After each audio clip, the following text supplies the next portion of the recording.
Em nome do Pai, do Filho e do Espírito Santo. Amém. Que o Espírito Santo de Deus ilumine o teu coração e a tua mente. Ave Maria, cheia de graça, o Senhor é convosco. Bendita sois vós entre as mulheres e bendito é o fruto do vosso ventre, Jesus. Santa Maria, Mãe de Deus, rogai por nós, pecadores, agora e na hora de nossa morte. Amém. São Miguel Arcanjo, protegei-nos e defendei-nos neste combate. Em nome do Pai, do Filho e do Espírito Santo. Amém. Meu irmão, minha irmã, dando sequência à nossa catequese sobre os 7 sacramentos, hoje, neste vídeo, gostaria de falar sobre o sacramento da unção dos enfermos. Inicio com a palavra de Deus que está em São Tiago, no capítulo 5, versículos 14 e 15. Que nos diz assim: Está alguém enfermo? Está alguém doente? Na sua casa, você conhece alguém doente? Chame os sacerdotes da igreja, chame os padres, e estes façam oração sobre ele, ungindo com óleo, em nome do Senhor.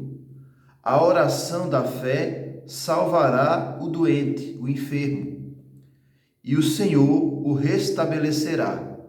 Se ele cometeu pecados, ser-lhe-ão perdoados. Este, meu irmão, é o sacramento da unção dos enfermos. Nós encontramos claramente aqui no livro de São Tiago, nesse Novo Testamento, justamente essa prática da unção dos enfermos. Está alguém doente em sua casa, chame o padre.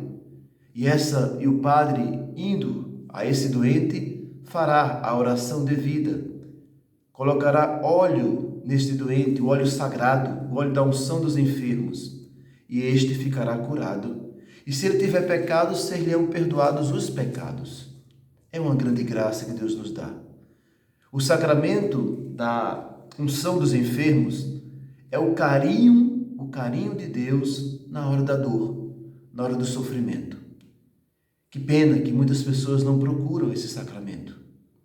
Que pena que muitas pessoas poderiam já ser curadas por esta graça que vem através desse sacramento. Sacramento de cura. O sacramento da unção dos enfermos, juntamente com o sacramento da confissão, são os 2 sacramentos de cura. Cura da alma, primeiramente, e cura do corpo. Uma graça que Deus nos deixou, que é praticada pelos apóstolos da igreja primitiva, desde o início, há 2000 anos. E nós temos que também nos aproveitar desta graça de Deus. Também aqui no Evangelho de São Marcos, no capítulo 6, e versículo 13, nos diz assim: uma prática dos apóstolos, na missão deles, o que eles faziam? Uma das coisas que eles realizavam eram essas: expeliam numerosos demônios, ungiam, colocavam óleo, ungiam com óleo a muitos enfermos, a muitos doentes, e os curavam. Veja que não é algo inventado pela igreja, mas determinado por nosso Senhor Jesus Cristo, em que os apóstolos adotaram essa prática, porque era um bem grande que nosso Senhor deixou para todos.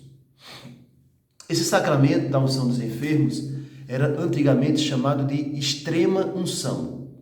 Esse nome foi mudado para unção dos enfermos, porque o nome extrema causava até um pouco de medo em algumas pessoas, porque o sacramento da unção dos enfermos, além de curar, ele também pode levar aquela pessoa ao repouso, ao descanso eterno, para tirar aquele sofrimento e levar para a glória de Deus. Então alguém pensava que se eu receber a unção dos enfermos, eu irei morrer. Não é exatamente assim. Algumas pessoas, quando chega a sua hora, realmente descansam e vão para o colo do Pai. Mas outras são curadas, são restauradas, são restabelecidas. Então, existem alguns efeitos quando a pessoa recebe a unção dos enfermos.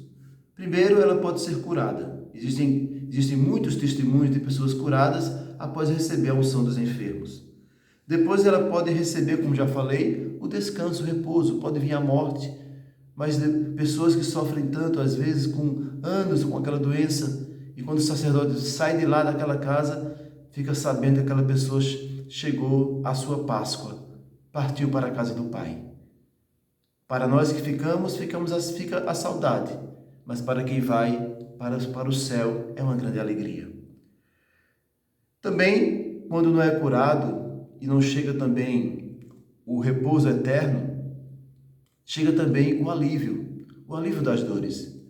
Aquele conforto que aquela pessoa estava precisando, segue com a sua doença, mas aliviada. E o perdão, que é o principal efeito da unção dos enfermos, o perdão dos pecados. Claro, quando não é possível a confissão. Quando o doente ainda está podendo falar, podendo conversar, há também uma confissão para que sejam perdoados os seus pecados. Quando aquele doente está no estado bem debilitado, aí o padre usa a unção também para o perdão dos seus pecados. O ministro que ministra esse sacramento é unicamente o padre e o bispo. Os diáconos não têm essa permissão de levar a unção dos enfermos. Padres e bispos. Também ele pode ser ministrado não somente para os doentes, mas para os idosos e para aquelas pessoas que irão fazer uma cirurgia de risco. Se você vai fazer uma cirurgia de risco, você pode pedir a unção dos enfermos ao padre. E também, se você já é idoso, também você pode pedir a unção dos enfermos ao padre, mesmo que você esteja em plena saúde e sadio, pois é um bem que Deus nos concede. Também lembro que a alma ela é purificada com a unção dos enfermos, porque ela fica limpa de todos os pecados. Essa unção dos enfermos, o padre coloca na fronte e nas mãos do doente, do idoso, daquela pessoa que vai fazer uma cirurgia de risco. Então nós devemos chamar Jesus, chamar o padre, que está na pessoa de Jesus, na pessoa do bispo. E não devemos procurar a cura, por exemplo, com o pai de santo, no candomblé, no catimbó, nessas coisas que não convêm ao cristão. Devemos respeitar as pessoas que procuram isso, mas não procurar porque isso não convém ao cristão, não faz parte da nossa religião. Ou procurar um médium espírita, ir a um centro espírita buscar essa cura. Quando fazemos isso, procuramos no lugar errado. Nós somos católicos, nós somos cristãos, então procuramos em Jesus Cristo a nossa cura, através dos santos sacramentos.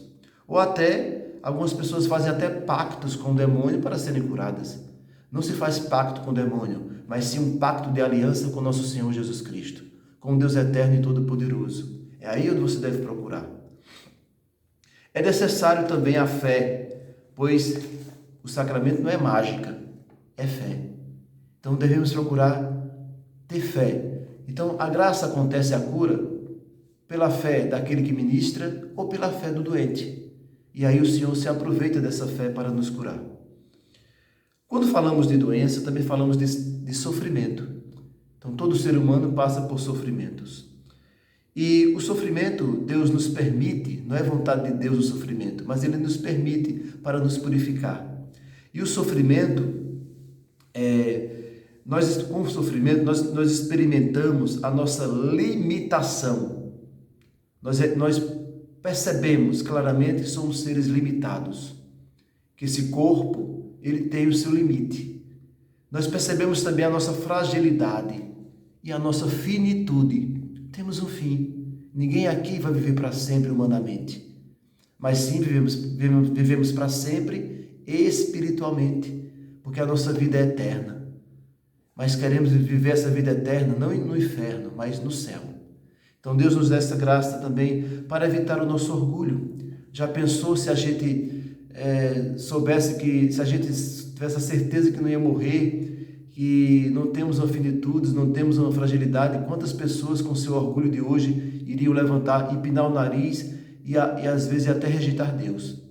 Mas o sofrimento também nos ajuda a lembrar porque precisamos do Criador. Precisamos de uma força maior, que é nosso Senhor Jesus Cristo.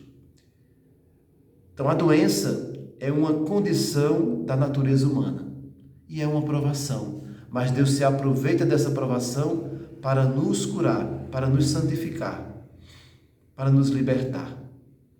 Daqui a pouco iremos continuar com a parte final desse sacramento da unção dos enfermos.